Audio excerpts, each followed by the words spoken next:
اقول وباللہ التوفیق الحمد للہ رب العالمین والصلاة والسلام علی المبعوث رحمة للعالمین سیدنا محمد وعلى آلہ واصحابہ اجمعین واشہد ان لا الہ الا اللہ وحدہ لا شریک له واشہد ان محمدا عبدہ ورسولہ بعثه بین یدی الساعة بشیرا ونذیرا وداعیا الى اللہ بإذنہ وسراجا منیرا صلی اللہ علیہ وعلى آلہ واصحابہ وسلم تسلیما کثیرا کثیرا اما بعد رب شرح لی صدری ویسر لی امری واحلل عقدة من لسانی یفقہ قولی اللہم انفعنا بما علمتنا وعلمنا ما ينفعنا وزدنا علما۔ اللہ رب العزت کی توفیق سے ہم اس کورس کے اندر اللہ کے رسول صلی اللہ علیہ وسلم کی گھریلو زندگی کو جان رہے ہیں۔ اس کی وجہ یہ ہے کہ نبی کریم صلی اللہ علیہ وسلم کو اللہ رب العزت نے وہ مقام عطا کیا کہ فرمایا لَقَدْ كَانَ لَكُمْ فِي رَسُولِ اللَّهِ أُسْوَةٌ حَسَنَةٌ، اللہ کے رسول صلی اللہ علیہ وسلم کی ذات میں تمہارے لیے ایک بہترین اسوہ کہتے ہیں ایک پیٹرن اور نمونہ، ایک رول ماڈل جس کو سامنے رکھ کر آپ اپنی زندگی کو گزار سکتے ہیں۔ تو اللہ کے رسول صلی اللہ علیہ وسلم کی ذات میں تمہارے لیے ایک بہترین رول ماڈل ہے۔ یہ رول ماڈل صرف کوئی ہمارے نماز روزے کے اندر نہیں ہے یا صرف حج عمرے زکوٰۃ کے اندر نہیں ہے، بلکہ زندگی کے ایک ایک گوشے کے اندر ہے۔ نبی کریم صلی اللہ علیہ وسلم مسجد کے اندر امامت بھی کروایا کرتے اور آپ صلی اللہ علیہ وسلم اپنے گھر کے اندر اہل و عیال کی بڑی اچھی تربیت بھی کیا کرتے، اہل و عیال کے ساتھ بڑے عمدہ اخلاق سے بھی پیش آیا کرتے، اتنے عمدہ اخلاق سے پیش آیا کرتے کہ اگر آپ صلی اللہ علیہ وسلم کسی زوجہ سے کسی وجہ سے علیحدگی کا وہ نیت بھی فرماتے تو وہ زوجہ اس چیز پر راضی نہ ہوتی، جیسا کہ آج کے کورس کے اندر اس کی 2-3 مثالیں آئیں گی انشاءاللہ۔ تو ہم اللہ کے رسول صلی اللہ علیہ وسلم کے گھریلو زندگی کے اخلاق کو سیکھ رہے ہیں تاکہ ہمیں مختلف رشتوں کو نبھانا آ جائے، ان کے ساتھ تعامل آ جائے، ازواج، اولاد کے ساتھ، دیگر رشتوں کے ساتھ اللہ کے رسول صلی اللہ علیہ وسلم کیسا برتاؤ کیا کرتے تھے، ہم ان کو اپنی زندگیوں میں لا سکے۔ تو کورس کو 2 حصوں میں تقسیم کیے گئے ہیں۔ اللہ کے رسول صلی اللہ علیہ وسلم کی گھریلو زندگی کے معاملات کیسے تھے اور آپ صلی اللہ علیہ وسلم کا رشتوں کے ساتھ تعامل کیسا تھا۔ تو الحمدللہ گھریلو زندگی کو ہم نے پہلے سیشن میں تفصیل کے ساتھ بیان کیا۔ اب دوسرے سیشن میں ہم اللہ کے رسول صلی اللہ علیہ وسلم کا جو رشتوں کے ساتھ تعامل کیسا تھا، انٹریکشن کیسا تھا، ہم اس کو بیان کرنے جا رہے ہیں۔ اور اس میں سب سے پہلے ہم اللہ کے رسول صلی اللہ علیہ وسلم کی جو ازدواجی زندگی ہے، مطلب جو ازواج کے ساتھ آپ صلی اللہ علیہ وسلم کا معاملہ تھا، تعلق تھا، ہم اس کو بیان کرنے جا رہے ہیں۔ تو اللہ کے رسول صلی اللہ علیہ وسلم کی سیرت کا یہ جو پہلو ہے گھریلو زندگی کو، اس کے مقاصد کل بھی ہم نے بیان کیے تھے، آج بھی سن لیجئے۔ آپ صلی اللہ علیہ وسلم سے محبت کا حق ادا ہو سکے، نماز روزہ زکوٰۃ کے علاوہ ہم گھریلو معاملات کو بھی جان سکیں، ازواج، اولاد اور دیگر رشتوں کے ساتھ تعامل کو جان کر ہم بھی دوسروں کے ساتھ ایسا برتاؤ کر سکیں اور اللہ کے رسول صلی اللہ علیہ وسلم کے اسوہ حسنہ پر عمل کر کے اپنی زندگیوں کو بہتر کر سکیں اور معاشرے کی اصلاح کی جا سکے۔ تو آج کے لیسن میں ہم سیکھنے چاہ رہے ہیں جی اللہ کے رسول صلی اللہ علیہ وسلم کا اپنی ازواج کے ساتھ کیسا تعامل تھا۔ اللہ کے نبی صلی اللہ علیہ وسلم کی زندگی کے اس اہم پہلو کو قریب سے دیکھ کر سمجھنے کی کوشش کریں تاکہ ہم بھی اپنی زندگی میں اس کو لا سکیں۔ اللہ کے رسول صلی اللہ علیہ وسلم کے ہاں آپ کی ازواج کی کیا اہمیت تھی، یا آپ صلی اللہ علیہ وسلم اپنی امت کی کیا تربیت کرنا چاہتے ہیں کہ آپ کے ہاں آپ کی جو زوجہ ہے وہ کوئی کسی سردرد کا نام ہے یا کسی بوجھ کا نام ہے آپ پر؟ نہیں، نبی کریم صلی اللہ علیہ وسلم نے فرمایا الدنیا متاع، یہ دنیا سارے کا سارا فائدہ اٹھانے کی جگہ ہے، دنیا فائدہ ہے۔ وخیر متاع الدنیا، دنیا کے فوائد میں جو سب سے بہترین فائدہ ہے وہ کیا ہے؟ المرأة الصالحہ، مطلب کہہ سکتے ہیں دنیا خزانہ ہے اور اس دنیا کے خزانوں میں سب سے قیمتی خزانہ نیک بیوی ہے، المرأة الصالحہ۔ نیک بیوی دنیا کے خزانوں میں سب سے قیمتی خزانہ ہے۔ شوہر کے لیے اس حدیث میں یہ سبق ہے کہ میری بیوی میرے لیے سب سے قیمتی خزانہ، اور بیوی کے لیے یہ سبق ہے کہ وہ اپنے آپ کو الصالحہ نیک بنائے تاکہ وہ اپنے خاوند کے لیے دنیا کا سب سے قیمتی خزانہ بن سکے۔ اللہ کے رسول صلی اللہ علیہ وسلم پر مال نچھاور کرنے والی، دیکھیں کل بھی ہم نے اپنے سیشن کا آغاز مکی زندگی سے کیا تھا، تو چلیں آج بھی مکی زندگی سے آغاز کرتے ہیں۔ نبی کریم صلی اللہ علیہ وسلم ہر مصیبت میں آپ کا ساتھ دینے والی ام المومنین حضرت خدیجہ بنت خویلد رضی اللہ تعالیٰ عنہ، آپ صلی اللہ علیہ وسلم نے ایک مرتبہ فرمایا انی قد رزقت حبھا، مجھے تو خدیجہ کی محبت عطا کی گئی ہے، مجھے خدیجہ کی محبت عطا کی گئی ہے۔ رزق اللہ کی عطا کو کہتے ہیں، رزق تو مجھے عطا کی گئی ہے، حبھا خدیجہ کی محبت، مجھے خدیجہ کی محبت عطا کی گئی ہے۔ تو پتہ چلا خاوند کے دل میں بیوی کی محبت یہ اللہ کی عطا ہے۔ اگر آپ کے دلوں میں آپ کی بیویوں کی محبت ہے تو الحمدللہ اللہ کا شکر ادا کریں، یہ اللہ کی عطا ہے۔ اور اگر معاملہ اس کے برعکس ہے تو پھر اپنے دلوں کا جائزہ لیں کہ دلوں کے اندر ایسی کیا چیز ہے، یا بیویاں اپنے اعمال کا جائزہ لیں کہ کیا وجہ ہے کہ ہمارے خاوندوں کے دلوں میں ہماری محبت نہیں، یا خاوند جائزہ لیں کہ کیا وجہ ہے کہ ہمارے دلوں کے اندر ہماری بیویوں کی محبت نہیں، کیونکہ اللہ کے رسول صلی اللہ علیہ وسلم تو اپنی زوجہ کے بارے میں فرما رہے ہیں کہ مجھے اس کی محبت عطا کی گئی ہے۔ اللہ اکبر، یہ کون خدیجہ ہیں؟ یہ وہ زوجہ ہیں جو مصیبت میں آپ صلی اللہ علیہ وسلم کے ساتھ کھڑے ہونے والی ہیں۔ نبی کریم صلی اللہ علیہ وسلم پر جب وحی کا نزول ہوا، اقرا بسم ربک الذی خلق، تفصیلی واقعہ آپ نے سن رکھا، آپ صلی اللہ علیہ وسلم گھر واپس لوٹے، فرجع بها ترجف بوادرہ، بوادر کہتے ہیں یہ کندھا اور گردن کے درمیان کا جو گوشت ہوتا ہے حصہ، آپ صلی اللہ علیہ وسلم کے یہ پٹھے کانپ رہے تھے جب آپ صلی اللہ علیہ وسلم گھر لوٹے۔ حتی دخل علی خدیجہ، یہاں تک کہ اپنی زوجہ خدیجہ کے پاس ہے۔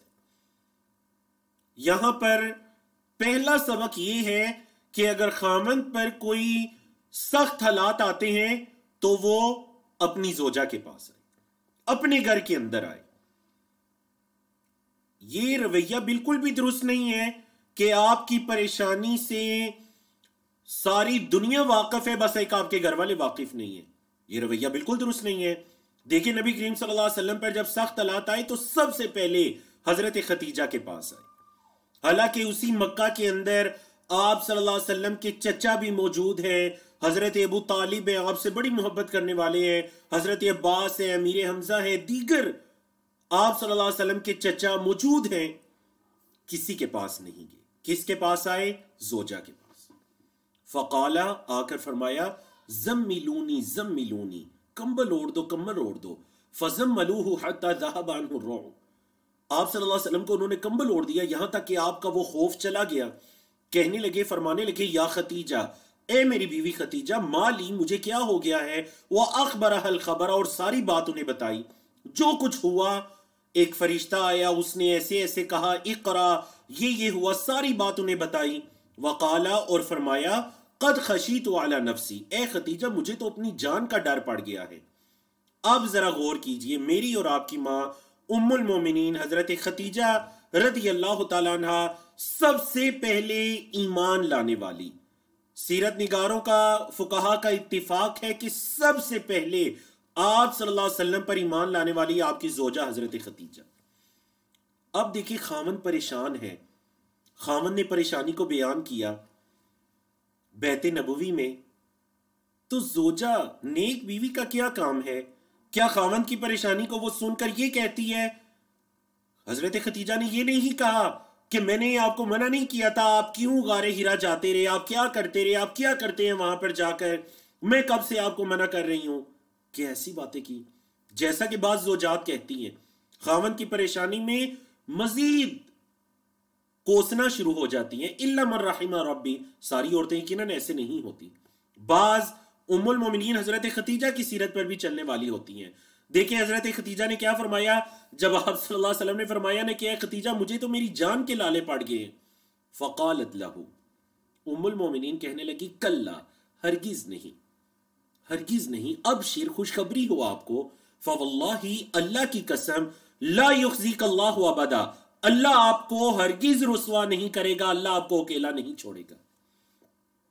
اور ایک روایت کے اندر الفاظ ہیں اللہ آپ کو ضائع نہیں کرے گا۔ پھر نبی کریم صلی اللہ علیہ وسلم کے اچھے اعمال گنائے۔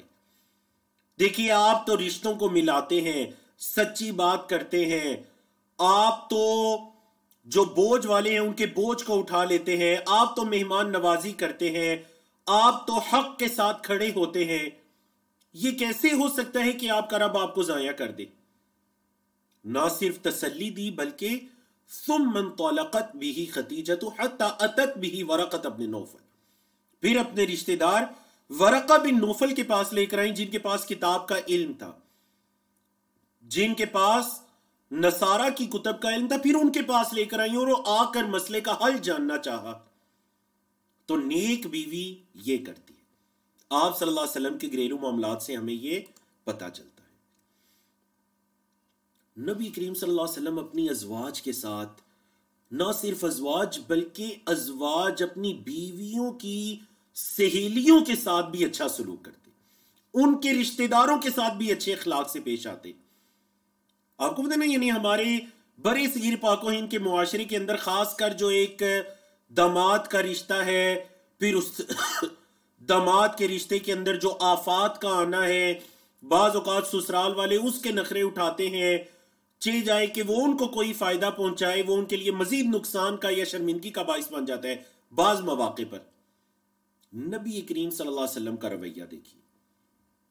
حضرت عائشہ فرماتی ہیں کہ ما غرت علی احد من نساء النبی صلی اللہ علیہ وسلم ما غرت علی خدیجہ، جتنی غیرت مجھے حضرت خدیجہ پر آیا کرتی تھی نا، اتنی غیرت آپ صلی اللہ علیہ وسلم کی ازواج میں اور کسی پر نہیں آیا کرتی۔ وجہ کیا تھی؟ وَمَا رَأَيْتُهَا، حالانکہ میں نے تو انہیں دیکھا بھی نہیں تھا، وَلَكِنْ كَانَ يُكْثِرُ ذِكْرَهَا، لیکن آپ صلی اللہ علیہ وسلم کثرت سے ان کا ذکر کرتے۔ وَرُبَمَا، اور کبھی کبھار ذَبَحَ الشَّاةَ، کوئی بکری وغیرہ ذبح کرتے، ثُمَّ يُقَطِّعُهَا أَعْضَاءً، پھر اس کے ٹکڑے کرتے، ثُمَّ يَبْعَثُهَا فِي صَدَائِقِ خَدِیجَہ، پھر حضرت خدیجہ کی سہیلیوں کو وہ گوشت کے ٹکڑے بھجوایا کرتے۔ فیقول، اور فرماتے، انہا کانت وکانت وکانت، وہ خدیجہ ایسے تھی ایسے تھی، وہ تو ایسے تھی، وکان لی منہا ولد، اور میری تو اولاد بھی تھی حضرت خدیجہ سے۔ اللہ اکبر، کتنی پیاری حدیث ہے۔ نبی کریم صلی اللہ علیہ وسلم کی اپنی زوجہ محترمہ سے وفا دیکھیے، نہ صرف ان کا ذکر بلکہ ان کی سہیلیوں کو تحفے بھجوا رہے ہیں اللہ کے رسول صلی اللہ علیہ وسلم۔ تو آپ صلی اللہ علیہ وسلم میں کتنی پیاری تعلیمات دے کر کے، یہ ہیں تعلیمات شریعت اسلامیہ کی۔ آپ صلی اللہ علیہ وسلم نے نہ صرف ازواج بلکہ علل عموم عورتوں کے ساتھ حسن سلوک کی تاکید کی۔ آپ صلی اللہ علیہ وسلم نے فرمایا، حضرت ابو ہریرہ کی روایت، کہ استوصوا بالنساء، عورتوں کے ساتھ اچھا سلوک کرو۔ وجہ فإن المرأة خلقت من ضلع، یہ جو عورت ہے نا، اس کو پسلی سے پیدا کیا گیا ہے۔ وإن اعوج شيء في الضلع اعلاه، اور جو پسلی کا سب سے ٹیڑھا پن ہوتا ہے وہ اوپر کی جگہ ہوتی ہے۔ اب یہ پسلیوں کے اندر ٹیڑھا پن ایک قدرتی چیز ہے، عورت کو اسی سے پیدا کیا گیا ہے۔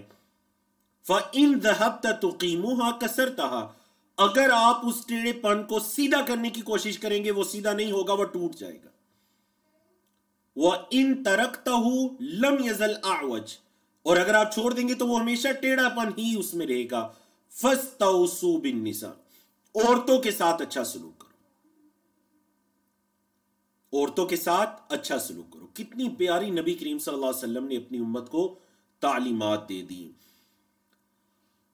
عنوان لکھے ہوئے ہیں، عنوان پڑھتے جائیے، احادیث پڑھتے جائیے۔ آج کے ہمارے سیشن کے اندر الحمدللہ 30 سے زائد آپ صلی اللہ علیہ وسلم کی زندگی کے واقعات اور احادیث کو شامل کیا گیا ہے۔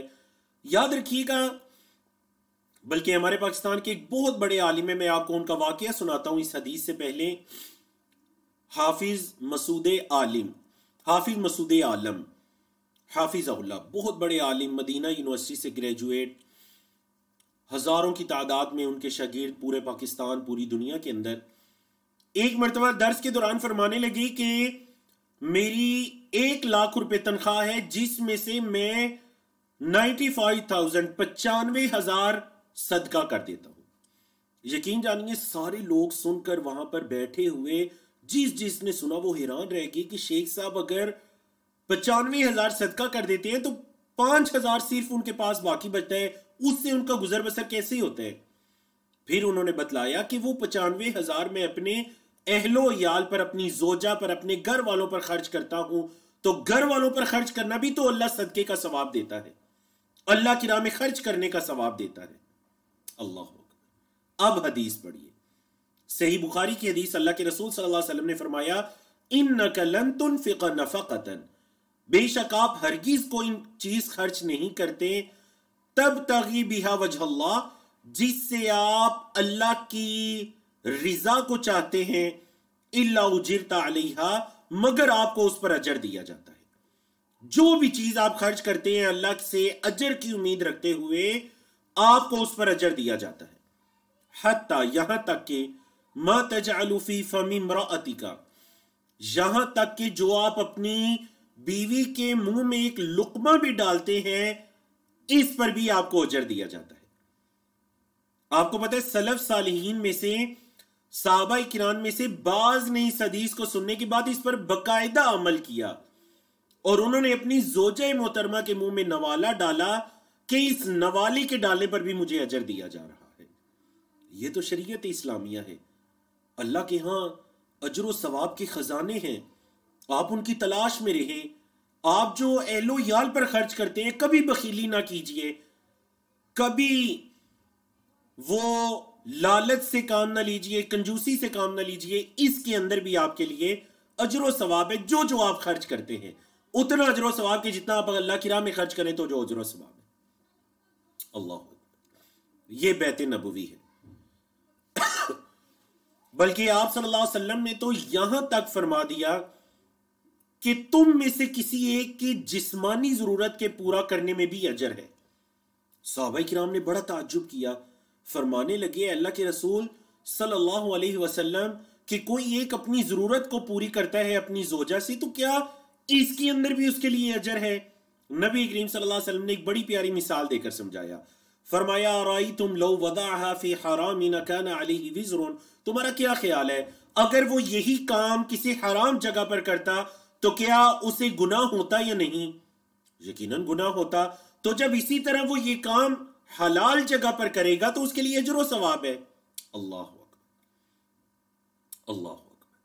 یہ ہے شریعت اسلامی۔ اسی لیے تو اللہ کے رسول صلی اللہ علیہ وسلم نے، یاد رکھیے گا، ہم اکثر جو ہیں وہ اپنے معاشرے میں دیکھتے ہیں کہ بیوی کو بہت یاد کروایا جاتا ہے کہ آپ پر فلاں فلاں فلاں کے حقوق ہیں، خامند کا حق ہے، لیکن اکثر خامند کو یاد کروانے والا کوئی نہیں ہوتا کہ آپ کی بیوی کا آپ پر حق ہے۔ بتائیے ایسا اکثر ہوتا ہے یا نہیں معاشروں کے اندر؟ حالانکہ ایسی بات نہیں ہے۔ اللہ کے رسول صلی اللہ علیہ وسلم نے صحابی کو باقاعدہ یہ نصیحت فرمائی تھی کہ وَإِنَّ لِنَفْسِكَ عَلَيْكَ حَقٌ، تیری جان کا بھی تجھ پر حق ہے، وَأَهْلِكَ عَلَيْكَ حَقٌ، تیرے گھر والوں کا بھی تجھ پر حق ہے۔ اور ایک روایت کے اندر یہ تھا وَلِزَوْجِكَ عَلَيْكَ حَقٌ، تیری بیوی کا بھی تجھ پر حق ہے۔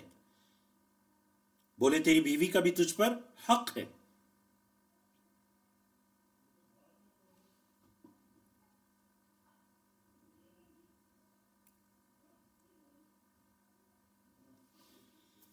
اللہ اکبر۔ نبی کریم صلی اللہ علیہ وسلم کا بیت نبوی میں، اس نبوی گھرانے میں جو اپنی زوجات کے ساتھ تعلق تھا، یہ بڑا متواضع تعلق تھا، بڑا متواضع تعلق تھا۔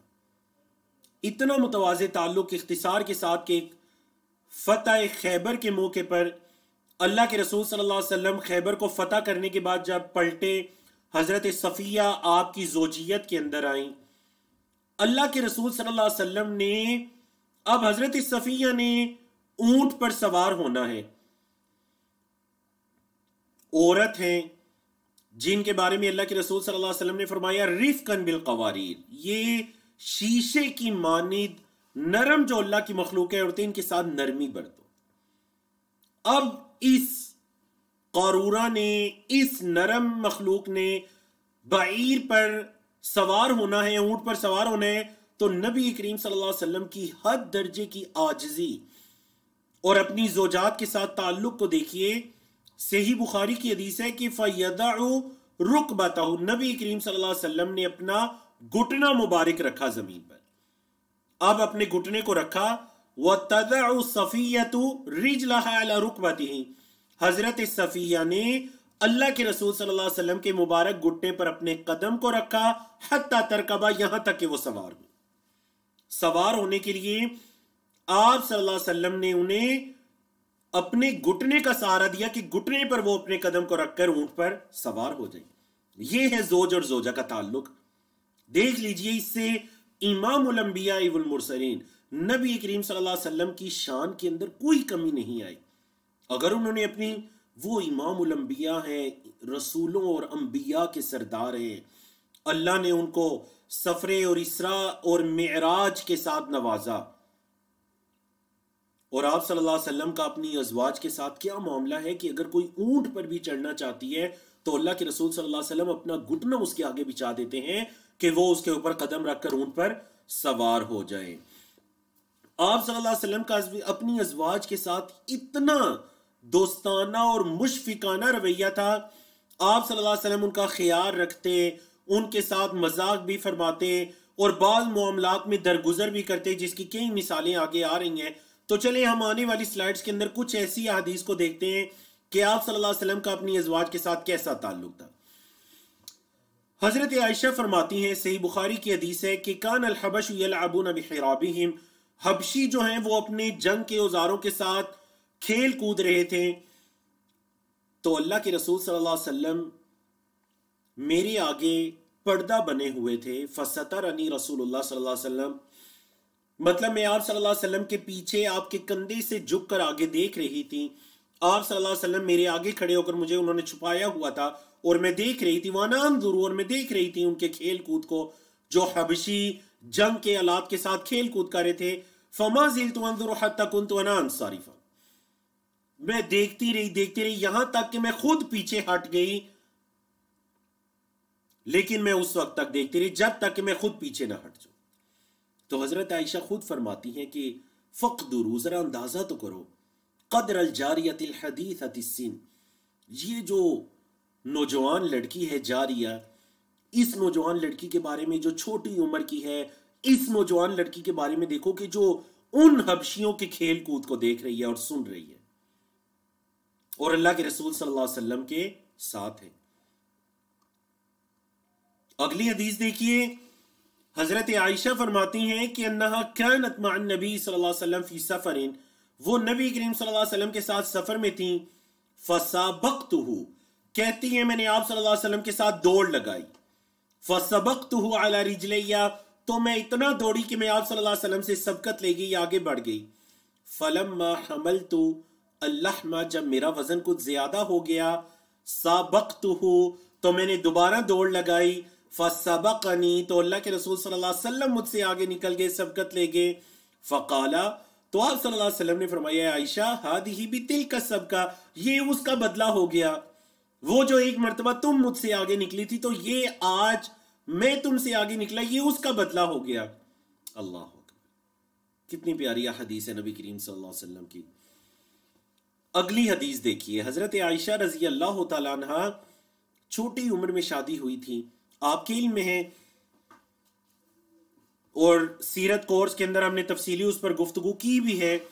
حضرت عائشہ رضی اللہ تعالیٰ عنہ کہتی ہیں، کنت العب بالبنات عند النبی صلی اللہ علیہ وسلم، میں نبی کریم صلی اللہ علیہ وسلم کے پاس لڑکیوں کے ساتھ کھیل کود رہی ہوتی، وَكَانَ لِي صَوَاحِبُ، میری کچھ سہیلیاں تھیں، میری کچھ صواحب تھی، سہیلیاں، یلعبن معی، جو میرے ساتھ کھیلا کرتی تھیں۔ فَكَانَ رسول اللہ صلی اللہ علیہ وسلم اذا دخل یتقمعن، جب آپ صلی اللہ علیہ وسلم داخل ہوتے حجرے میں تو وہ پردے کے پیچھے چھپنے کی کوشش کرتی، پردے کے پیچھے چھپنے کے، فَيُسَرِّبُهُنَّ إِلَيَّ فَيَلْعَبْنَ مَعِيَّ، تو آپ صلی اللہ علیہ وسلم انہیں میری طرف دھکیل دیتے کہ کھیلو کھیلو عائشہ کے ساتھ کھیلو، فَيَلْعَبْنَ مَعِيَّ، تو پھر وہ میرے ساتھ کھیلا کرتی تھی۔ اللہ اکبر، یہ ہے اللہ کے رسول صلی اللہ علیہ وسلم۔ آپ صلی اللہ علیہ وسلم اپنی ازواج کی پسند کا، ناپسند کا، خوشی کا، ناراضگی کا بہت خیال کیا کرتے۔ حضرت عائشہ فرماتی ہیں کہ اللہ کے رسول صلی اللہ علیہ وسلم نے فرمایا انی لأعرف، آپ صلی اللہ علیہ وسلم نے یعنی حضرت عائشہ سے فرمایا، اے عائشہ انی لأعرف غضبکی و رضاکی، اے عائشہ جب آپ غصے میں ہوتی ہیں یا آپ بڑی راضی ہوتی ہیں تو مجھے پتہ چل جاتا ہے۔ قالت کہتی ہیں قلت، میں نے کہا وکیف تعرف یا رسول اللہ، اے اللہ کے رسول صلی اللہ علیہ وسلم آپ کو کیسے پتہ چل جاتا ہے، آپ کیسے پہچان لیتے ہیں میری ان کیفیات کو؟ قال، تو آپ صلی اللہ علیہ وسلم نے فرمایا انکی،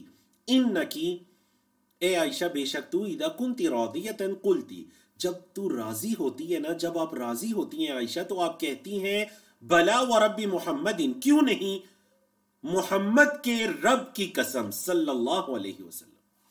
جب آپ راضی ہوتی ہیں تو میرا نام لے کر قسم اٹھاتی ہیں، وَرَبِّ مُحَمَّدٍ، وہ یہاں قسم کے معنی میں ہے، وَرَبِّ مُحَمَّدٍ، محمد صلی اللہ علیہ وسلم کے رب کی قسم۔ وَإِذَا كُنْتِ سَاخِطَةً، اور جب آپ ناراض ہوتی ہیں، قلتی، تو آپ کہتی ہیں لا وَرَبِّ ابراہیم، ابراہیم علیہ السلام کے رب کی قسم۔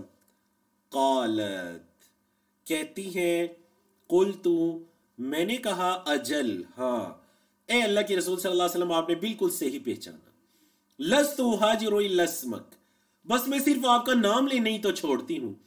مطلب کہنے کا مطلب یہ ہے کہ میں کوئی آپ سے تو ناراض نہیں ہو سکتی، یا میں آپ کو تو نہیں، آپ سے تو الگ نہیں ہو سکتی، ہاں بس آپ کا نام لینا چھوڑتی ہوں۔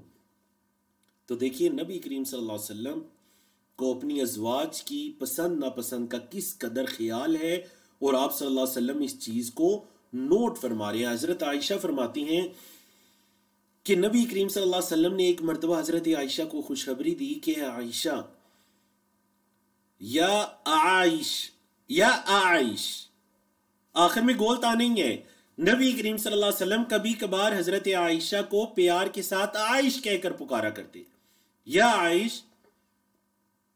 تو اس سے پتہ چلا کہ ازواج کو بعض اوقات، زوجہ محترمہ کو بعض اوقات اس کے نام کو مختصر کر کے یا کسی بھی اچھے لفظ کے ساتھ اس کو پکارا جا سکتا ہے۔ تو نبی کریم صلی اللہ علیہ وسلم حضرت عائشہ کا نام ترخیم کے ساتھ مختصر کر کے بلایا کرتے، یا عائش، اے عائش، ھذا جبریل، دیکھو یہ جبریل ہے، یقرئک السلام، جو آپ کو سلام دے رہے ہیں، اے عائش دیکھو یہ جبریل آپ کو سلام دے رہے ہیں۔ اللہ اکبر، صحیح بخاری کی حدیث ہے۔ تو دیکھیں اس سے حضرت عائشہ کی فضیلت بھی پتہ چلتی ہے نا، کہ جبریل امین حضرت عائشہ کو سلام کر رہے ہیں، اور نبی کریم صلی اللہ علیہ وسلم حضرت عائشہ کو جبریل امین کا سلام پہنچا رہے ہیں۔ اللہ اکبر،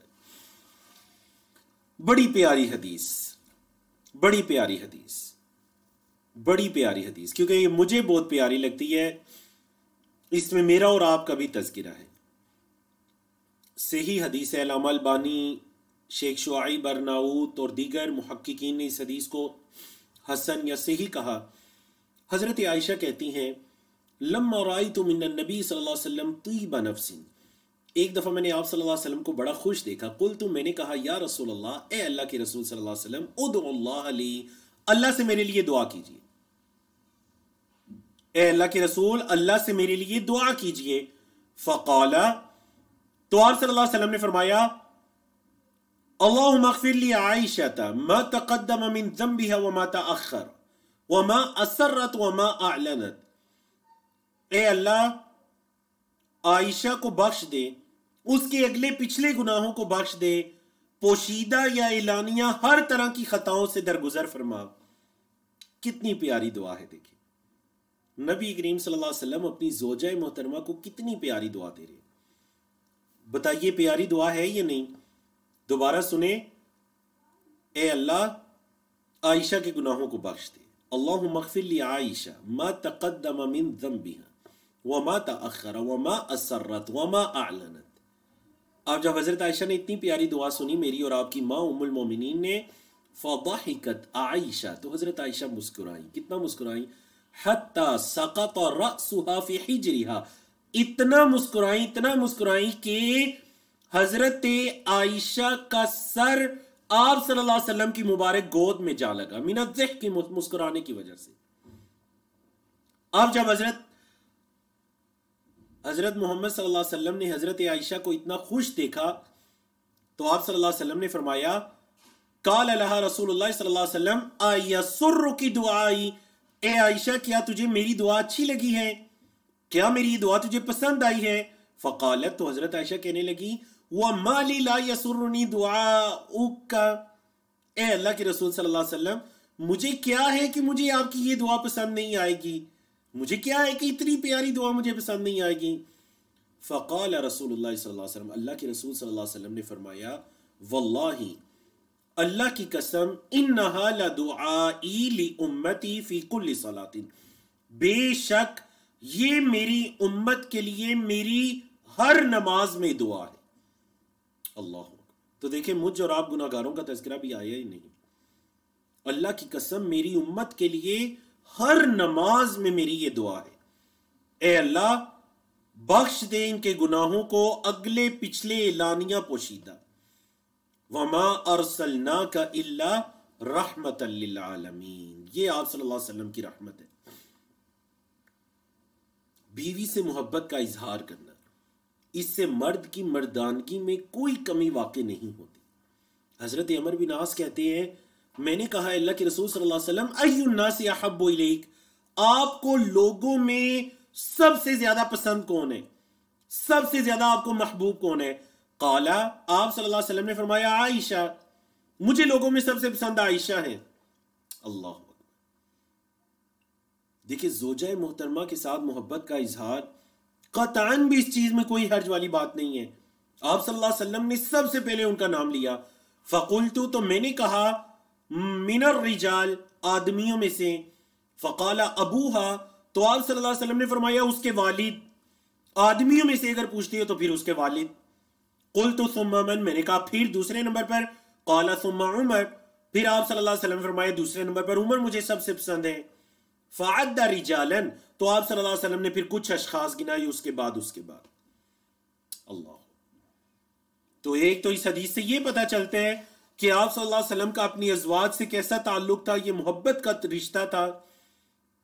اور دوسرا یہ کہ حضرت عائشہ، حضرت ابوبکر صدیق اور حضرت عمر فاروق رضی اللہ تعالیٰ عنہم کی فضیلت پتہ چلتی ہے کہ آپ صلی اللہ علیہ وسلم کس قدر اپنے صحابہ سے، ان سے محبت کرنے والے ہیں.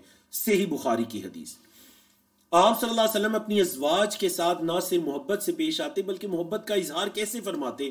حضرت عائشہ فرماتی ہیں، میرے ایام چل رہے ہوتے، ماہواری کے ایام چل رہے ہوتے، اور اللہ کے رسول صلی اللہ علیہ وسلم یضع فاہ علی الموضع الذی یشرب منہ، برتن کی جس جگہ سے میں نے پانی پیا ہوتا تھا آپ صلی اللہ علیہ وسلم بھی اسی جگہ پر اپنا منہ مبارک رکھا کرتے تھے. وَيَشْرَبُ مِنْ فَضْلِ شَرَابِي، اور میرا بچا ہوا پانی پیا کرتے تھے. وَأَنَا حَائِضٌ، اور میرے دن چل رہے ہوا کرتے تھے. اللہ اکبر، یہ ہے آپ صلی اللہ علیہ وسلم کا اپنی ازواج سے محبت، اور آپ صلی اللہ علیہ وسلم کا اپنی ازواج سے تعلق، کہ وہاں پر اپنے منہ مبارک کو رکھتے اور میرے بچے ہوئے پانی کو پیا کرتے تھے. تو گویا کہ آپ صلی اللہ علیہ وسلم جاہلیت کی اس رسم کا بھی انکار کریں کہ جاہلیت میں جس طرح عورتوں سے اس حالت کے اندر نفرت کی جاتی تھی، الگ گھر کے کسی کونے میں کمرے میں ان کو بند کر دیا جاتا تھا، تو نبی کریم صلی اللہ علیہ وسلم اس جہالت کا رد بھی کریں. ایک اور محبت کا اظہار دیکھیے حضرت عائشہ کا نبی کریم صلی اللہ علیہ وسلم سے. جب آپ صلی اللہ علیہ وسلم کی وفات کا وقت آیا تو حضرت عائشہ اس حدیث کی راویہ کہتی ہیں، میرے بھائی عبد الرحمن آئے، کمرے میں آئے، وَمَعَهُ سِوَاكٌ يَسْتَنُّ بِهِ، ان کے پاس مسواک تھی جو وہ کر رہے تھے. معذرت سے آپ صلی اللہ علیہ وسلم نے جب مسواک کو دیکھا مسواک کو دیکھنا شروع ہو گئے. صرف مسواک کو دیکھ رہے ہیں تو حضرت عائشہ نے پہچان لیا. کیا پہچان لیا؟ کہتے ہیں فقلت لہ، میں نے ان سے کہا، اپنے بھائی عبد الرحمن سے کہا کہ اعطنی ھذا السواک، یہ مسواک ذرا مجھے دو. اور ایک حدیث کے اندر یہ الفاظ ہے کہ حضرت عائشہ نے نبی کریم صلی اللہ علیہ وسلم سے پوچھا کہ اللہ کے رسول صلی اللہ علیہ وسلم کیا آپ کو یہ مسواک چاہیے؟ آپ صلی اللہ علیہ وسلم نے اس بات میں اشارہ کیا. حضرت عائشہ نے اپنے بھائی عبد الرحمن سے اس مسواک کو لیا. لینے کے بعد کہتی ہے فقسمتہ ثم مضغتہ، میں نے پھر اس مسواک کو چبا کر نرم کیا، چبا کر اپنے دانتوں سے اس مسواک کو نرم کیا. فَأَعْطَيْتُهُ رسول اللہ صلی اللہ علیہ وسلم، پھر میں نے وہ مسواک اللہ کے رسول صلی اللہ علیہ وسلم کو دے دی. فَاسْتَنَّ بِهِ، پھر آپ صلی اللہ علیہ وسلم بھی مسواک کرنے لگے. وَهُوَ مُسْتَنِدٌ إِلَى صَدْرِي، اور آپ صلی اللہ علیہ وسلم میرے سینے سے ٹیک لگائے ہوئے تھے. آپ صلی اللہ علیہ وسلم میرے سینے سے ٹیک لگائے ہوئے تھے. میں نے وہ مسواک چبا کر دی تو آپ صلی اللہ علیہ وسلم مسواک کرنا شروع ہو گئے. اللہ اکبر. اگلا واقعہ، زوجہ سے مشورہ کرنا اور اس کے اندر خیر. بڑا پیارا ایک واقعہ میں اختصار کے ساتھ بیان کرتا ہوں، صلح حدیبیہ کا واقعہ. اب آپ کے علم میں ہے کہ صلح حدیبیہ کے موقع پر مشرکین مکہ کی طرف سے جو شروط مقرر کی گئی تھیں، ان شروط کے اندر ظاہری طور پر یہ لگ رہا تھا کہ شاید مسلمان کمزوری دکھا رہے ہیں. تو بعض صحابہ کرام نے اللہ کے رسول صلی اللہ علیہ وسلم سے یہ عرض کی، جن میں حضرت عمر بھی تھے، دیگر صحابہ بھی تھے، کہ اللہ کے رسول صلی اللہ علیہ وسلم کیا ہم حق پر نہیں ہیں؟ پھر کیوں ہم پیچھے ہٹ رہے ہیں؟ لیکن اللہ کی حکمتیں تھیں. آپ صلی اللہ علیہ وسلم اللہ کی ان حکمتوں کو جانتے تھے. آپ صلی اللہ علیہ وسلم نے اب پتا چلا کہ اس سال مسلمان عمرہ نہیں کر سکیں گے یا واپس چلے جائیں گے، اگلے سال آ کر عمرہ کریں گے. 6 سن ہجری کا واقعہ. اب آپ صلی اللہ علیہ وسلم نے صحابہ کرام کو یہ حکم دیا کہ اپنے جانوروں کو ذبح کر کر اپنے سروں کو حلق کروا دو، تقصیر یا حلق کروا دو. لیکن چونکہ صحابہ کرام شدید پریشان تھے کہ ہم عمرہ نہیں کر سکے، حدیبیہ کے مقام سے واپس مدینے جا رہے ہیں کہ اگلے سال مسلمان آ کر عمرہ کریں گے، صحابہ کرام نہ تو حلق کروانے کے لیے اٹھے، نہ جانوروں کو ذبح کرنے کے لیے اٹھے. آپ صلی اللہ علیہ وسلم نے جب 3 مرتبہ فرمایا اور وہ نہیں اٹھے تو آپ صلی اللہ علیہ وسلم اپنی زوجہ ام سلمہ کے پاس چلے گی جو اس سفر میں ان کے ساتھ تھی. اب جب گئے تو دیکھیں فَذَكَرَ لَهَا مَا لَقِيَ مِنَ النَّاسِ، جو آپ صلی اللہ علیہ وسلم کو لوگوں سے جو کچھ پہنچا کہ آپ صلی اللہ علیہ وسلم نے لوگوں کو حلق کا حکم دیا یا جانوروں کو ذبح کرنے کا حکم دیا، کسی نے نہیں کیا، تو آپ صلی اللہ علیہ وسلم نے اپنی زوجہ ام سلمہ کے سامنے اس کا ذکر کیا. تو دیکھیں یہاں بھی پتہ چلتا ہے کہ کوئی پریشانی پہنچی تو اپنی زوجہ کے سامنے اس کا ذکر کیا. فقالت ام سلمہ، تو حضرت ام سلمہ کہتی ہیں یا نبی اللہ، اے اللہ کے نبی صلی اللہ علیہ وسلم، اتحب ذالک، کیا آپ یہ پسند کرتے ہیں کہ سارے آپ کی بات مانے تو چلے؟ ایسے کریں، اخرج، آپ نکلیے جائیے، ولا تکلم احدا منہم کلمۃ، آپ کسی سے کوئی بات نہ کریں، حتی تنحر بدنک، یہاں تک کہ آپ اپنے جانور کو ذبح کر دیں، اپنے اونٹ کو ذبح کریں. وتدعو حالقک فیحلقک، اور آپ اپنے حلق کرنے والے، سر کو مونڈنے والے کو بلائیں اور وہ آ کر آپ کا حلق کر دے، کسی سے کوئی بات نہ کرے. آپ صلی اللہ علیہ وسلم نے اس مشورے پر عمل کیا. تو پتہ چلا زوجہ کے مشورے پر عمل کرنے سے آدمی کوئی فرق نہیں پڑتا، بہترین مشورہ تھا. فخرج، آپ صلی اللہ علیہ وسلم نکلے، فلم یکلم احدا، کسی سے کوئی بات نہیں کی، منہم، ان میں سے، حتی فعل ذالک، یہاں تک کہ آپ صلی اللہ علیہ وسلم نے یہی کام کیا. نحر بدنہ، اپنے اونٹ کو ذبح نحر کر دیا. ودعا حالقہ فحلقہ، اپنے حلق کرنے والے کو بلایا، اس نے آ کر حلق کر دیا. فلما رأوا ذالک، جب صحابہ نے یہ دیکھا، قاموا، تو وہ بھی پھر کھڑے ہو گئے. فنحروا، انہوں نے بھی اپنی اونٹوں کو نحر کیا. وجعل بعضهم يحلق بعضا، اور بعض اٹھ کر بعض کا حلق کرنے لگے، سر کو مونڈنے لگے. اللہ اکبر. تو بیت نبوی کے اندر زوجات سے مشورہ کیا جاتا تھا اور ان کے مشورے پر عمل بھی کیا جاتا تھا. واقعہ افک، یہاں سے ہمیں ایک بڑا، یعنی واقعہ افک کے اندر تو بہت سی عبرتیں ہیں. آپ آپ کو میری یہ ریکویسٹ ہوگی کہ لازماً واقعہ افک کو صحیح بخاری اور دیگر سیرت کی کتابوں سے یا تفسیر ابن کثیر اور دیگر تفاسیر سے سورت نور کی جو ابتدائی آیات ہیں ان آیات میں واقعہ افک کو پڑھیے گا۔ اب واقعہ افک کے موقع پر جب حضرت عائشہ رضی اللہ تعالیٰ عنہ پر بعض منافقین کی طرف سے یا پھر ان کے منافقین کے اس دھوکے میں آ جانے والے بعض مسلمانوں کی طرف سے جب حضرت عائشہ پر الزام لگایا گیا وہ واقعہ افک، اور حضرت عائشہ نے اپنے والدین یعنی حضرت ابوبکر صدیق کے گھر جانا چاہا تو حضرت عائشہ نے اللہ کے رسول صلی اللہ علیہ وسلم سے اجازت طلب کی۔ کہتی ہیں فقلت، تو میں نے کہا اذن لی الی ابوی، مجھے اجازت دے کہ میں اپنے والدین کے گھر میں جاؤں۔ تو پتہ چلا کہ جو زوجہ ہے وہ گھر سے نکلنے سے پہلے اپنے خاوند سے اجازت طلب کرتی ہیں۔ دیکھیں چاہے وہ زوجہ اپنے والدین کے گھر میں کیوں نہیں جا رہی، والدین کے گھر میں کیوں نہیں جا رہی، وہ اپنے والدین سے اجازت طلب کرتی ہیں۔ اس سے کسی بیوی کی شان میں کوئی کمی نہیں آتی کہ اگر وہ اپنے خاوند سے نکلنے سے پہلے اجازت مانگ لیتی ہیں، بلکہ اس سنت پر عمل ہوتا ہے۔ امہات المومنین بھی بیت نبوی سے قدم باہر نکالنے سے پہلے اللہ کے رسول صلی اللہ علیہ وسلم سے اجازت لیا کرتی تھی۔ حضرت عائشہ نے اجازت لی، نبی کریم صلی اللہ علیہ وسلم نے اجازت دے دی ان کے والدین کے گھر جانے کی انہیں۔ ازواج کو نیکی کی ترغیب۔ اللہ کے رسول صلی اللہ علیہ وسلم ایک مرتبہ خوف کی حالت میں نیند سے بیدار ہوئے۔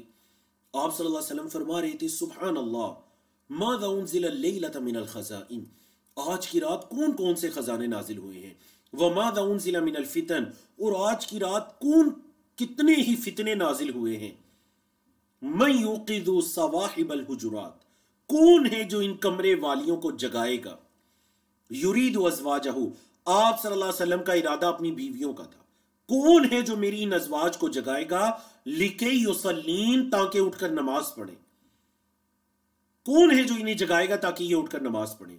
رب کاسیۃ فی الدنیا عاریۃ فی الآخرہ، کتنی ہی دنیا کے اندر لباس کو پہننے والی ہیں، آخرت کے اندر وہ عاری ہوں گی، لباس سے عاری ہوں گی۔ وجہ کیونکہ دنیا کے اندر ان کا لباس ان کے ستر کو ڈھانپنے والا نہیں تھا، تو یہ لباس انہیں قیامت کے دن بھی بچانے کا سبب نہیں بن سکتا۔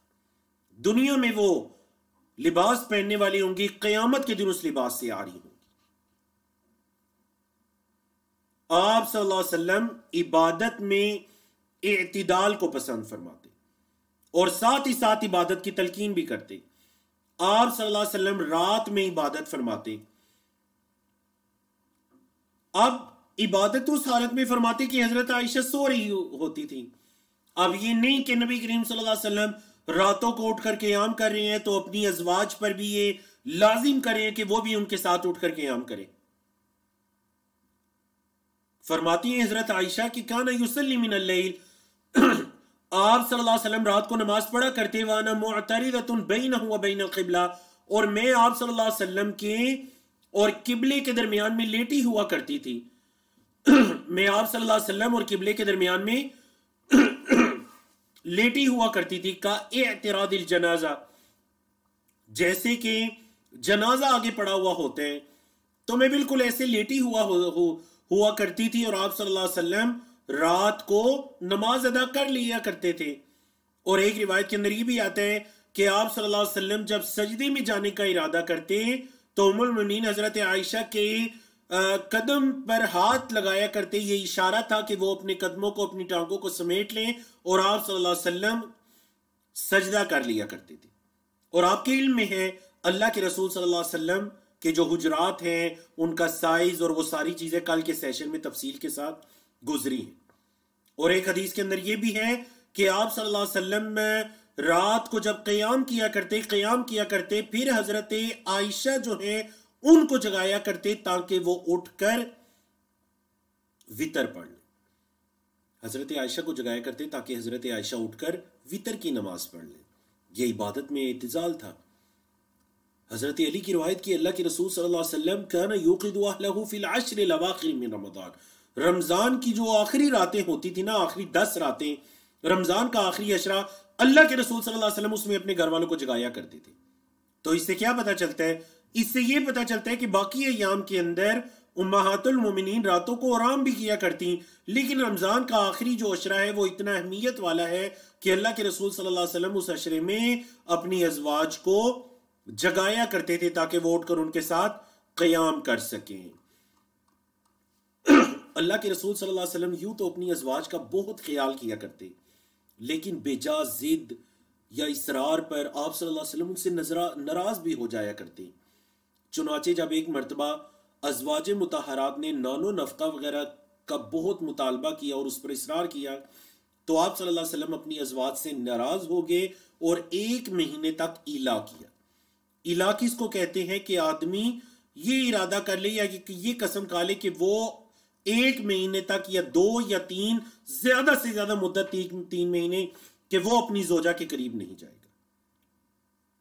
حضرت انس فرماتے ہیں، حضرت انس آپ کے علم میں ہے، نبی کریم صلی اللہ علیہ وسلم کی حدیث کو کثرت سے روایت کرنے والے آپ صلی اللہ علیہ وسلم کے خادم، آپ صلی اللہ علیہ وسلم کے خادم، اور ان کا تذکرہ آئے گا آنے والے سیشن میں جا کر، جہاں پر ہم پڑھیں گے آپ صلی اللہ علیہ وسلم کا اپنے خادموں اور متحد لوگوں کے ساتھ کیسا رویہ ہوتا تھا.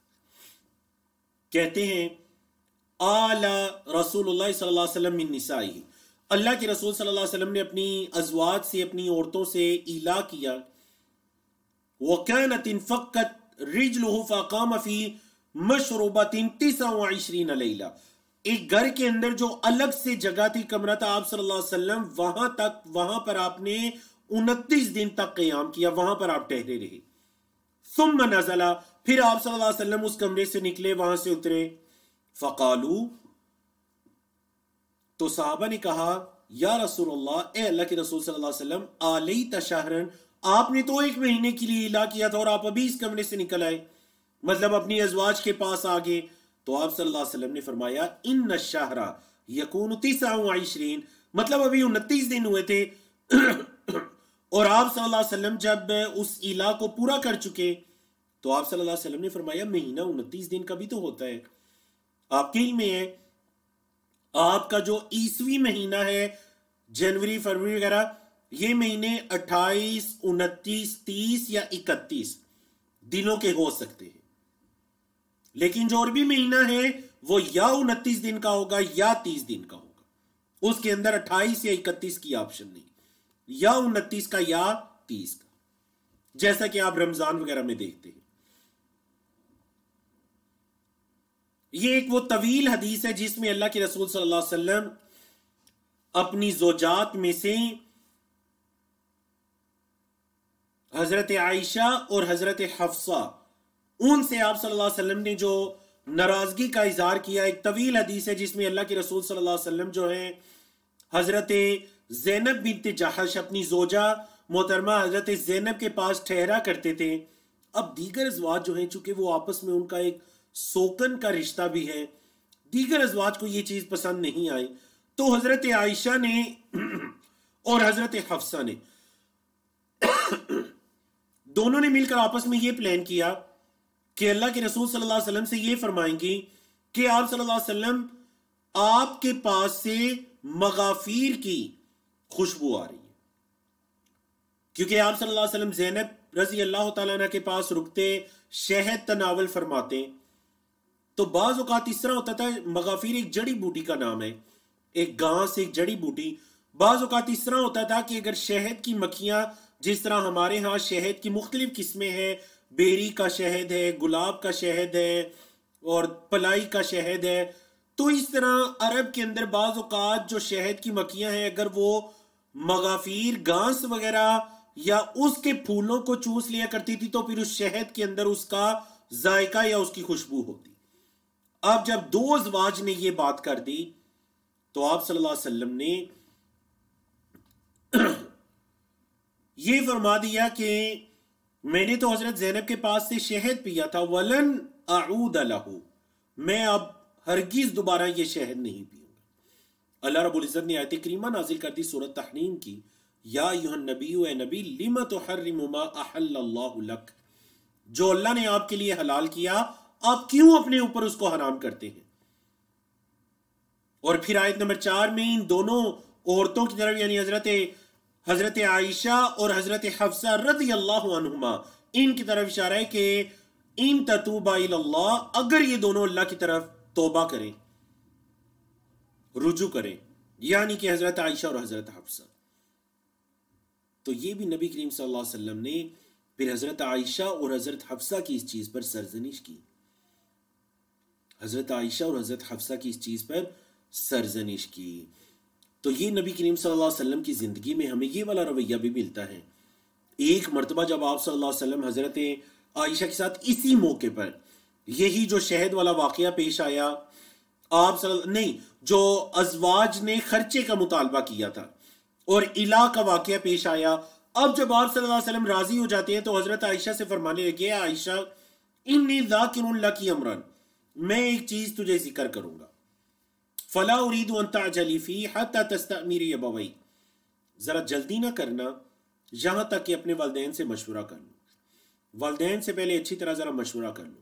قالت کہتی ہیں ثم قرأ علی الآیہ، پھر آپ صلی اللہ علیہ وسلم نے مجھ پر اس آیت کریمہ کو پڑھا، سورۃ الاحزاب کی آیات کو، یا ایھا النبی قل لازواجک ان کنتن تريدن الحیاۃ الدنیا وزینتها فتعالین امتعکن واسرحکن سراحا جمیلا. اے نبی اپنی زوجات سے کہہ دیجئے کہ اگر تم دنیا کی زندگی چاہتی ہو اور دنیا کی زینت چاہتی ہو تو آؤ میں تمہیں مزید فائدہ دوں اور تمہیں آزاد کر دوں، اچھے سے آزاد کرنا. اور اگر تم چاہتی ہو اللہ کو، اس کے رسول کو اور آخرت کو، تو پھر اللہ رب العزت نے احسان کرنے والی عورتوں کو جو محسنات ہیں، اللہ رب العزت نے ان کے لیے، تم میں سے جو محسنات ہیں، اللہ نے ان کے لیے اجر عظیم کو تیار کر رکھا ہے. دیکھیے یہ حدیث ہمیں بتاتی ہے کہ زوج اور زوجہ کا آپس میں تعلق کیسا ہونا چاہیے. جب نبی کریم صلی اللہ علیہ وسلم نے حضرت عائشہ سے یہ فرمایا کہ عائشہ ذرا اچھی طرح سوچ لو، اپنے والدین سے مشورہ کر لو، حضرت عائشہ کہتی ہیں وَقَدْ عَلِمَ وَاللَّهِ أَنَّ أَبَوَيَّ لَمْ يَكُونَا يَأْمُرَانِّي بِفِرَاقِهِ، حالانکہ آپ صلی اللہ علیہ وسلم کو بھی یہ پتا تھا کہ میرے والدین کبھی مجھے آپ صلی اللہ علیہ وسلم سے علیحدگی کا مشورہ نہیں دے سکتے. قلتو، تو میں نے کہا افی ھذا استأمر ابویہ، اے اللہ کے رسول صلی اللہ علیہ وسلم کیا میں اس بارے میں یعنی آپ سے دوری کو اختیار کرنے میں اپنے والدین سے مشورہ کروں؟ اللہ، گویا کہ حضرت عائشہ امت کی زوجات کو یہ سکھا رہی ہیں کہ کیا زوجہ اپنے خاوند سے دوری اختیار کرنے میں اپنے والدین سے مشورہ کرے. یہ کیسا مشورہ ہے؟ فرماتی ہیں فَإِنِّي أُرِيدُ اللَّهَ وَرَسُولَهُ، میں تو اللہ کو چاہتی ہوں، اس کے رسول کو چاہتی ہوں، وَالدَّارَ الْآخِرَةَ، اور آخرت کے گھر کو چاہتی ہوں. میں اللہ کو، اس کے رسول کو اور آخرت کے گھر کو چاہتی ہوں. تو میں تو جب اللہ اور اس کے رسول اور آخرت کے گھر کو چاہتی ہوں تو یہ کیسے ہو سکتا ہے کہ میں یہ جا کر مشورہ کروں اپنے والدین سے؟ اللہ اکبر، کتنی پیاری حدیث ہے، صحیح بخاری کی. تو یہ نبی کریم صلی اللہ علیہ وسلم کا اپنی ازواج اور ازواج کا آپ صلی اللہ علیہ وسلم کے ساتھ تعلق تھا. واقعی عف کے وقت جب اللہ کے رسول صلی اللہ علیہ وسلم حضرت عائشہ کے گھر تشریف لائے، اگر دیکھیں کبھی مشکل حالات آ بھی جاتے ہیں زوج اور زوجہ کے درمیان، تو اس میں آپ صلی اللہ علیہ وسلم کا اسوہ حسنہ کیا ہے. واقعہ سنیے، واقعہ عفق میں آپ کے علم میں حضرت عائشہ رضی اللہ تعالیٰ عنہ پر الزام لگا. اب وحی نازل نہیں ہو رہی، اللہ کے رسول صلی اللہ علیہ وسلم پر بڑے کٹن حالات آگے، سخت حالات آگے. حضرت عائشہ بھی شدید پریشان ہیں، حضرت ابوبکر صدیق، دیگر صحابہ بھی شدید پریشان ہیں اور اللہ کی وحی کے انتظار میں ہیں. تو حضرت عائشہ خود اپنے اس واقعے کو بیان کرتی ہیں. یہ بڑی طویل حدیث ہے. کہتی ہیں آپ صلی اللہ علیہ وسلم آئے، آپ نے شہادتین کو پڑھا اور پھر کہا، فرمایا اے عائشہ انہو قد بلغنی عنکی کذا وکذا، دیکھو عائشہ مجھے آپ کے بارے میں یہ باتیں پہنچی ہیں. ظاہر باتیں جو منافقین نے الزام لگائے، جو باتیں حضرت عائشہ کے بارے میں منافقین کی طرف سے کی گئیں وہ نبی کریم صلی اللہ علیہ وسلم کو پہنچی. تو اے عائشہ آپ کے بارے میں مجھے یہ باتیں پہنچی ہیں. اب دیکھیں ان حالات کے اندر بھی آپ صلی اللہ علیہ وسلم کا رویہ، تحمل، برداشت اور نصیحت کو دیکھیے. فرماتے ہیں فَإِن كُنْتِ بَرِيَّةً، اے عائشہ اگر آپ بری ہیں نا تو پھر پریشان نہ ہو. اگر آپ بری ہیں، آپ نے کچھ نہیں کیا، فَسَيُبَرِّئُكِ اللَّهُ، تو اللہ آپ کو بری قرار دے دے گا. اے عائشہ اگر آپ بری ہیں تو اللہ آپ کو بری قرار دے دے گا. وَإِن كُنْتِ أَلْمَمْتِ بِذَنْبٍ، اور اے عائشہ اگر آپ نے کوئی گناہ وغیرہ کر لیا ہے، فَاسْتَغْفِرِ اللَّهَ، تو پھر اللہ سے استغفار کریں، وَتُوبِي إِلَيْهِ، اور اللہ سے توبہ کریں. کیوں؟ فَإِنَّ الْعَبْدَ، کیونکہ بندہ اِذَا اعْتَرَفَ بِذَنْبِهِ، جب اپنے گناہوں کا اعتراف کر لیتا ہے، ثُمَّ تَابَ، پھر اللہ کی طرف رجوع کرتا ہے، پلٹتا ہے، تاب اللہ علیہ، تو اللہ اس کی توبہ کو قبول کرتا ہے. بندہ جب اپنے گناہوں کا اعتراف کرتا ہے اور اللہ کے حضور رجوع کرتا ہے تو اللہ رب العزت اس کی توبہ کو قبول کرتا ہے. تو دیکھیے ان حالات کے اندر بھی آپ صلی اللہ علیہ وسلم نے کوئی فیصلہ نہیں کیا. تو یہ جو ہمارا رویہ ہوتا ہے نا کہ ذرا سی کوئی بات ہوئی نہیں، منہ سے پہلے علیحدگی کے الفاظ نکل جاتے ہیں، یہ آپ صلی اللہ علیہ وسلم کا اسوہ حسنہ نہیں. ان حالات کے اندر بھی اللہ کے رسول صلی اللہ علیہ وسلم کے انتظار کریں، عائشہ اگر آپ بری ہیں تو اللہ آپ کی برات ثابت کرے گا، اور اگر کچھ ہوا ہے تو پھر اللہ سے توبہ اور استغفار کیجئے.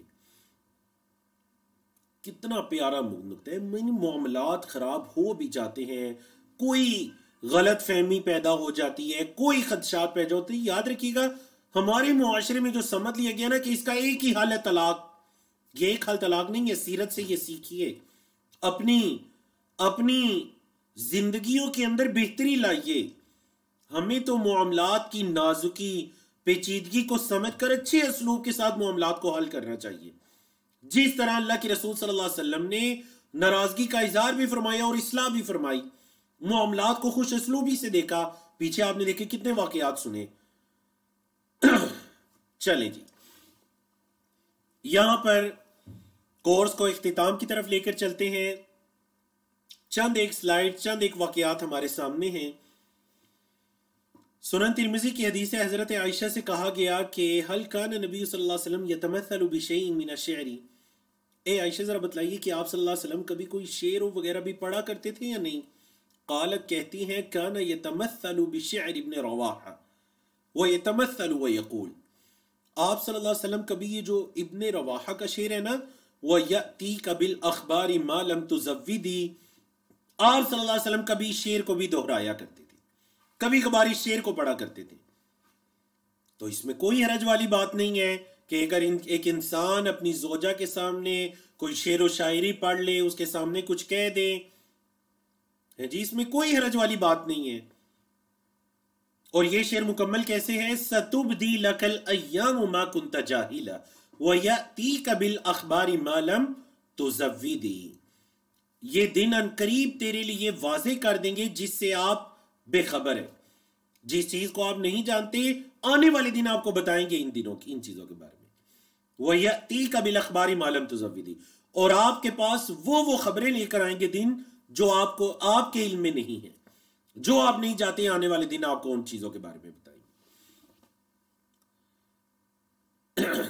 آپ کے علم میں نبی کریم صلی اللہ علیہ وسلم کی ازواج میں آپ صلی اللہ علیہ وسلم نے حضرت خدیجہ کے بعد جن سے نکاح کیا وہ ایک عرب کی بزرگ خاتون حضرت سودا تھی.